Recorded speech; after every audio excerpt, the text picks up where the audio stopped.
શાક રોટલી ખાવાની ઈચ્છા ના હોય ત્યારે તેલ વગર મિનિટોમાં તૈયાર થતી આ વેરાયટી જરૂર ટ્રાય કરજો. એક પણ પ્રકારના લોટ વગર તૈયાર થશે અને ઠંડી થઈ ગયા બાદ પણ ખૂબ પસંદ આવશે, જેથી લંચ બોક્સ કે ટિફિન બોક્સમાં પણ આપી શકશો, બ્રેકફાસ્ટમાં પણ લઈ શકશો એન્ડ ડિનર કે હલકી ફુલકી ભૂખમાં પણ ખાઈ શકશો. તો ચલો રેસીપી શરૂ કરીએ. તો જેમના માટે સૌથી પહેલાં ચટણી તૈયાર કરીશું, જે આપણી વેરાયટીને વધારે સ્વાદિષ્ટ બનાવશે.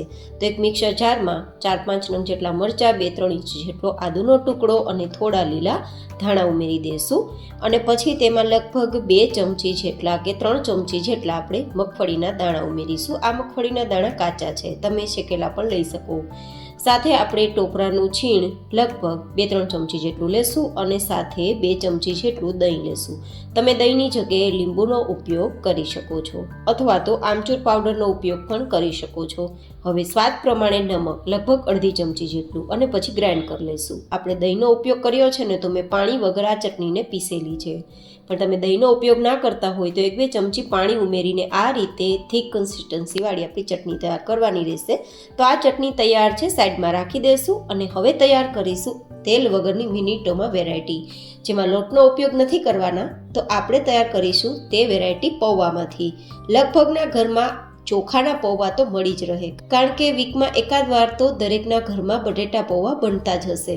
તો લગભગ 300 થી 400 ગ્રામ જેટલા પૌવા હશે. હવે આ પૌવાને સાદા પાણીથી ધોઈ લેશું, જેથી તેમાં કોઈ કચરો હોય તો સાફ થઈ જાય. તેને પલાળવા છોડવાના નથી, માત્ર ધોઈને નીતારવા છોડવાના છે. તે નીતરે ત્યાં સુધીમાં બટેટા જોઈ લઈએ. તો લગભગ 6 નંગ જેટલા બાફેલા બટેટા લીધા છે અને ગ્રામમાં જોઈએ તો 250 થી 300 ગ્રામ જેટલા હશે. પણ આ બટેટા મેં પહેલાં જ બાફીને રાખ્યા હતા, તો અત્યારે બિલકુલ તેમાં પાણી નથી. હવે આપણે તેને મેશરથી મેશ કરી લઈશું.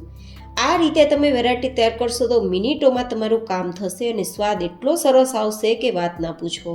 તો જો તમારા પણ ઘરમાં કોઈ એવી વ્યક્તિ હોય કે જેને શાક રોટલી ના ખાવી હોય અને દરરોજ કંઈક નવું જોઈતું હોય, તો ક્યારેક આવી વેરાયટી બનાવીને પણ તેમને ખવડાવી શકો છો, જે હેલ્ધી રહેશે. કારણ કે આ વેરાયટીમાં આપણે સોડાનો ઉપયોગ નથી કરવાના, તેલનો ઉપયોગ નથી કરવાના, ઘીનો ઉપયોગ નથી કરવાના અને મિનિટોમાં તૈયાર થશે, જેથી તેમને પસંદ પણ આવશે ને તમારું કામ સરળ પણ થઈ જશે. તો આપણે આ બટેટા છે તેને મેશ કરી લીધા છે અને આપણા પૌવા પણ આપણે ધોયા હતા અને ધોયા બાદ નીતારવા છોડી દીધા હતા. તો એકદમ સરસ નીતરી ગયા છે અને એકદમ કોરા થઈ ગયા છે. જો છૂટા છૂટા થઈ ગયા છે. વધારે ભીના ના રહે તેનું ધ્યાન રાખવાનું છે. બસ મુઠ્ઠીમાં બંધાય એટલા ભીના હોવા જોઈએ અને આ રીતે જોઈએ તો છૂટા રહેવા જોઈએ. બસ આટલું પરફેક્ટ ટેક્સચર હોવું જોઈએ. હવે મસાલાની અંદર આપણે 2 નંગ જેટલી નાની સુધારેલી ડુંગળીનો ઉપયોગ કરશું. તમે ડુંગળી ના ખાતા હોય તો સ્કીપ કરી શકો છો. ડુંગળીની જગ્યાએ સમારેલી દૂધી અથવા તો સમારેલી કોબીનો ઉપયોગ કરી શકો છો. હવે અહીંયા લગભગ આપણે 1 નંગ જેટલું નાનું સુધારેલું કેપ્સિકમ લેશું. તમે કેપ્સિકમ ના હોય તો એકદમ મોડા મરચાં હોય તેના ટુકડા પણ લઈ શકો છો. સાથે 1 થી 2 નંગ જેટલા ટમેટાના ટુકડા અને 1 ચમચી જેટલી આદુની પેસ્ટ લેશું. હવે આપણે લગભગ થોડા લીલા ધાણા ઉમેરીશું અને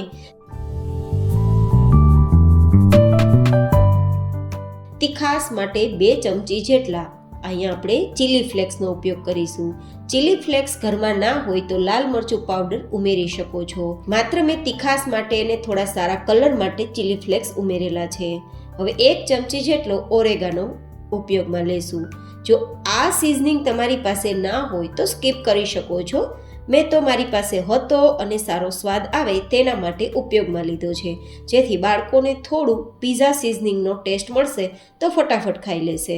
હવે આ રીતે બધી જ સામગ્રીઓ મિક્સ કરીશું અને હવે સ્વાદ પ્રમાણે નમક ઉમેરીશું. લગભગ 1.5 થી 2 નાની ચમચી જેટલું નમક જોશે. તમે સ્વાદ પ્રમાણે વધઘટ કરી શકો છો. આ વેરાયટીને બનાવવામાં પાણીનો ઉપયોગ પણ કરવો પડે એમ નથી, કારણ કે બટેટા બાફેલા છે અને પૌવા પણ પલાળેલા છે, મતલબ ધોયેલા છે. તો બંને વસ્તુમાં મોઇશ્ચર હશે.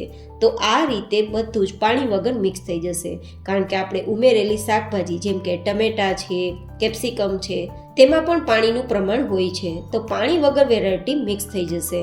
તો આ રીતે લોટ જેવું બંધાવા લાગે ત્યાં સુધી મિક્સ કરવાનું. વધારે આપણે મસળશું નહીં તો બટેટાના કારણે વેરાયટી ચીકણી થઈ શકે છે.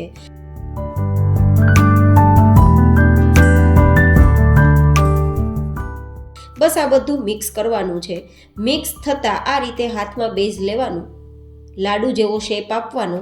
જો આ રીતે બંધાઈ જતું હોય તો આપણું આ મિશ્રણ પરફેક્ટ છે.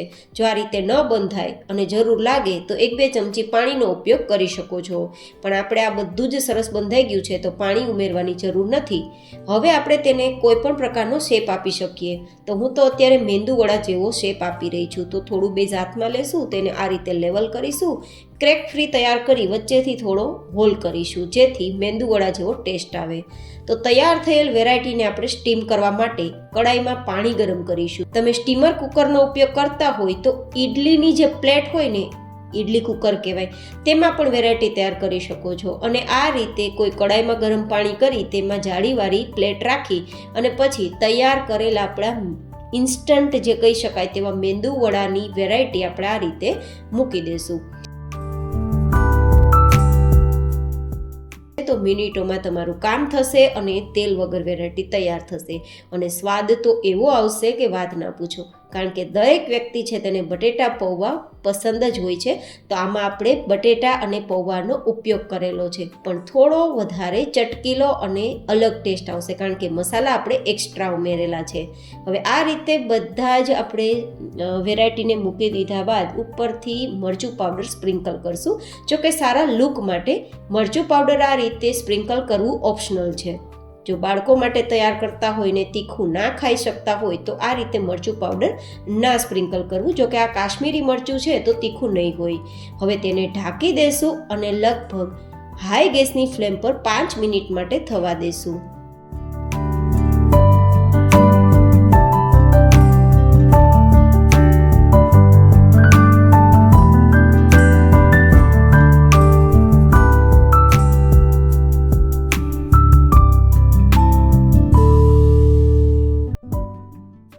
મિનિટમાં આ વેરાયટી થઈ જ જશે કારણ કે બટેટા આપણા બફાયેલા હતા અને પૌવા પણ પલળેલા હતા. તો વેરાયટીને બિલકુલ કૂક થતાં સમય નહીં લાગે. તો 5 મિનિટ પછી એકવાર ચેક કરી લેવું. ટૂથપીક છે, ચપ્પુ છે, જો કે ચેક કરવાની પણ જરૂર નથી, છતાં તમારા સેટિસ્ફેક્શન માટે એકવાર જોઈ લેવું કે કાચું નથી ને. જો આ રીતે ટૂથપીક ક્લીન આવે છે મતલબ વેરાયટી સરસ કૂક થઈ ગઈ છે. તો આ વેરાયટીમાં આપણે તેલનો ઉપયોગ બિલકુલ નથી કર્યો. હવે આનો વઘાર કરવાની પણ જરૂર નથી કારણ કે આ વેરાયટી આ જ રીતે ખાશો તો ખૂબ મજા આવશે. તમે જોઈ શકો છો ટેક્સચર કેટલું સરસ આવ્યું છે. તો આ વેરાયટીને નીચે ઉતારી લેશું અને આપણે તૈયાર કરેલ ચટણી સાથે સર્વ કરીશું. તમે આ ચટણી બનાવવા ના માંગતા હોય તો ટોમેટો કેચઅપ સાથે પણ ખાઈ શકો છો અથવા દહીં સાથે કે ચા સાથે પણ ખાઈ શકો છો. ઠંડી થઈ ગયા બાદ પણ વેરાયટી ખૂબ ભાવશે, જેને તમે breakfast, snacks, dinner, lunch box કે ટિફિન બોક્સમાં ખાઈ શકો છો. ફરી મળીશું એક નવી જ એન્ડ હેલ્ધી રેસીપી સાથે. ત્યાં સુધી stay healthy and stay happy.